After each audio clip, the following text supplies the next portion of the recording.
वालेकुम। आपका मेज़बान लाल दीन ख्वाजा, RMH उर्दू न्यूज़ वादी नीलम आज़ाद कश्मीर। मैं इस टाइम एक नौजवान शख्सियत के पास मौजूद हूँ जो रत्ती गली में उस टाइम मौजूद थे और इस टाइम में इनके पास आया हूँ। इधर ये बाज़ार में होते हैं और समाजी रहनुमा भी हैं, तो फलाई कामों में भी इनका बड़ा अहम किरदार है। इनको हम पूछते हैं RMH उर्दू न्यूज़ के हवाले से क्या इनको RMH उर्दू न्यूज़ के साथ कितना लगाव है। अस्सलाम वालेकुम।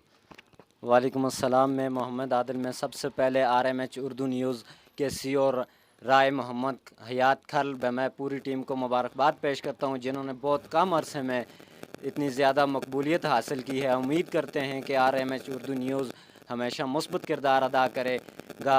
ये वाहिद चैनल है जो वादी नीलम क्या पूरे मुल्क भर के मज़लूम अवाम की सदा बुलंद करने में अहम किरदार अदा करता है। महकमा तजदीद जंगलात की शजरकारी मुहिम के दौरान भी RMH उर्दू न्यूज़ जिस तरह रोल अदा किया है, ये काबिल तारीफ़ है। सानिया रत्ती गली में 5 अफराद की रिपोर्ट सबसे पहले RMH उर्दू न्यूज़ ने की, जिस पर इंतज़ामिया हरकत में आई। बहुत शुक्रिया, थैंक यू, अल्लाह हाफ़िज़।